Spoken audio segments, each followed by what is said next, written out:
seorang pun mengerti bebanku. Ku tanya Yesus, apa yang harus ku buat?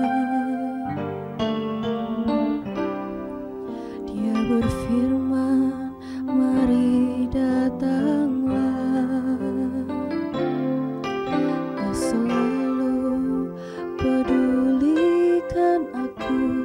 Ku datang Yesus, Dia pikul segala bebanku. Sujud di altarnya, ku bawa hidupku.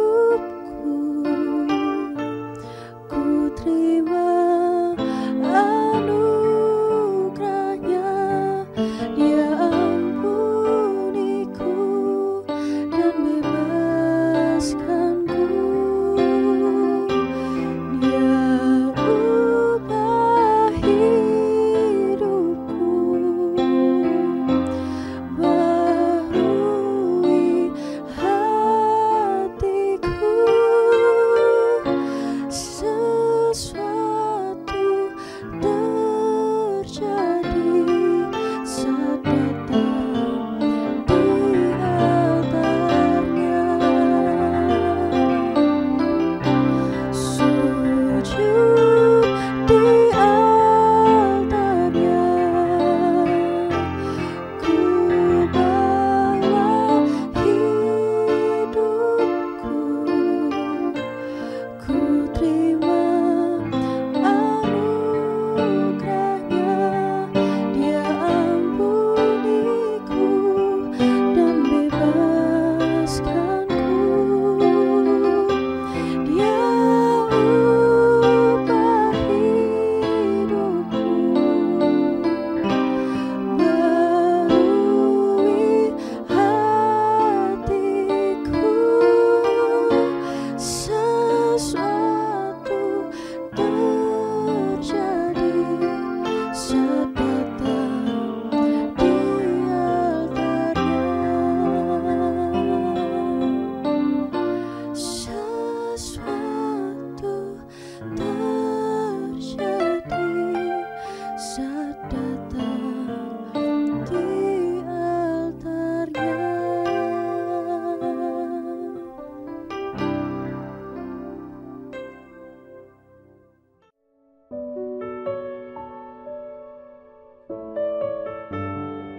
Shalom saudara, jumpa lagi dalam program Sermon Today hari ini.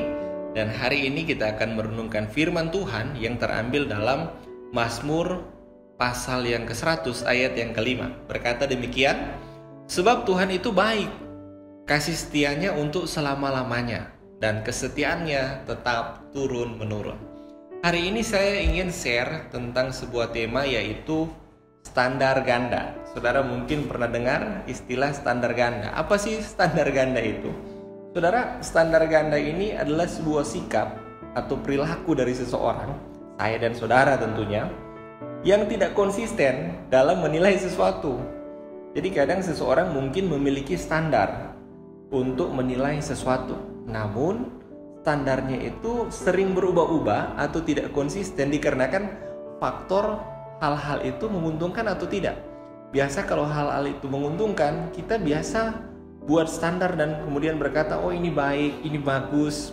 Tapi manakala ketika hal-hal yang terjadi merugikan kita, tidak menguntungkan, pasti respon kita berbeda. Nah, ketidakkonsistennya kita ini, saudara, seseorang ini bisa membuat sebuah keputusan, konklusi yang tidak objektif dan terkesan sangat tidak proporsional. Nah, saudara, bukankah sering kali saya dan saudara dalam hidup ini menilai kehidupan? Seringkali kita menilai segala sesuatu yang terjadi dalam kehidupan kita. Misalnya, ketika bisnismu lagi naik, pendapatannya lagi banyak, Kemudian mungkin karirmu lagi dapat promosi, meningkat, dapat jabatan yang bagus, dapat fasilitas yang bagus. Atau mungkin pelayananmu lagi tumbuh pesat, sedang diberkati hari-hari ini. Kemudian di saat seperti itu kita membuat sebuah kesimpulan dan berkata, Tuhan memang sangat baik. Kasih setianya untuk selama-lamanya. Tuhan itu begitu baik dalam kehidupan saya. Tapi ketika keadaan berubah 180 derajat, pandemi saat ini misalnya, ada banyak orang yang kehilangan pekerjaannya, ada banyak usaha-usaha yang terpaksa harus tutup gulung tikar, ada banyak orang-orang yang terganggu kesehatan, atau bahkan yang paling menyedihkan, kita kehilangan orang-orang yang kita kasihi.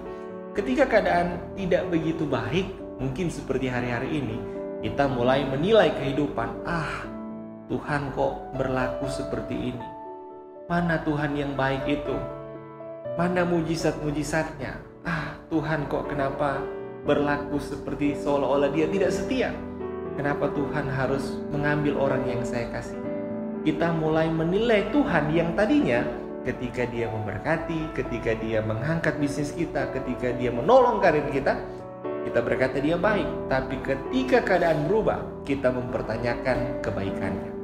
Saudara, ada sebuah kisah tentang seorang petenis asal Amerika namanya Arthur Ashe. Dia seorang petenis di era 1970-an. Dia memenangi Wimbledon, memenangi Australian Open, Grand Slam. Di puncak karirnya, di masa-masa puncak karirnya, dia mengalami sebuah tragedi, saudara. Satu kali dia mau donor darah kalau tidak salah, kemudian menggunakan jarum suntik. Tapi ternyata jarum suntik yang dipakai itu, saudara, untuk transfusi darah itu terkontaminasi atau terinfeksi virus HIV. Saudara, sampai hari ini virus HIV belum ada vaksinnya, belum ada obatnya. Jadi Arthur Ashe ini terkena HIV di puncak karirnya, di mana karirnya lagi bagus-bagusnya, saudara, dan orang prediksi karirnya akan terus meningkat. Tapi tragedi di saat puncak-puncak karirnya, dia harus mengalami sakit terserang virus HIV, saudara. Kemudian ada banyak penggemar yang mengirim surat empati. Salah satu penggemarnya berkata begini, "Mengapa Tuhan memilihmu untuk menderita penyakit itu?" Kemudian surat balasan dari Arthur Ashe ini yang dikenang orang sampai hari ini, dia menjawab seperti ini, saudara. Di dunia ini ada 50 juta anak yang ingin bermain tenis, tetapi hanya 5 juta diantaranya yang bisa jadi pemain tenis. Hanya ada 500.000 orang yang bisa belajar jadi pemain tenis profesional, tapi hanya 50.000 yang bisa datang ke arena untuk bertanding. Dan dari 50.000 itu hanya ada 5.000 yang bisa mencapai turnamen Grand Slam. Hanya ada 50 orang yang berhasil sampai ke Wimbledon. Dan hanya ada 4 orang di semifinal, dan hanya ada 2 orang di final. Dan ketika saya, kata Arthur Ashe, mengangkat trofi Wimbledon dengan segala kemegahannya, dengan segala kemewahannya, dengan semua karir yang saya sudah gapai pada saat ini, saya tidak pernah bertanya, kata Arthur Ashe, mengapa saya Tuhan? Maka tidak seharusnya pula ketika saya mengalami sakit HIV seperti ini, saya bertanya, mengapa saya Tuhan? Itu perkataan Arthur Ashe, saudara. Artinya apa? Arthur Ashe bisa menilai ketika dia diberkati, ketika dia Tuhan angkat sukses, ketika hidupnya, karirnya bagus, itu karena Tuhan, itu kebaikan Tuhan. Tapi ketika Tuhan mengizinkan pencobaan yang berat harus dialami, maka bukan berarti Tuhan tidak baik, tidak mengurangi kadar kebaikan Tuhan. Saudara, jangan kita menilai Tuhan dengan standar ganda yang tidak konsisten. Firman Tuhan tadi katakan Tuhan itu baik. Kebaikannya, kasih setianya itu dikatakan firman Tuhan itu ada untuk saya dan saudara selama-lamanya. Selama-lamanya ini bicara waktu yang tidak terbatas. Selama saya dan saudara hidup, kebaikan Tuhan ada dalam kehidupan saudara. Tidak hanya itu, kasih setianya dia tunjukkan turun-temurun dari generasi kepada generasi yang lain.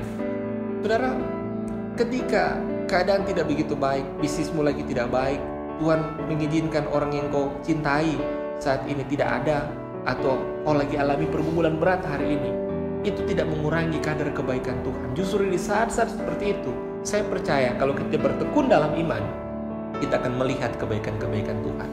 Saudara, firman Tuhan katakan Yesus Kristus Tuhan itu dia tetap Allah yang sama, dulu, sekarang, bahkan sampai selama-lamanya. Dia tidak berubah. Dia tetap baik dari dulu, saat ini, bahkan sampai saat nanti. Dia tetap Tuhan yang baik.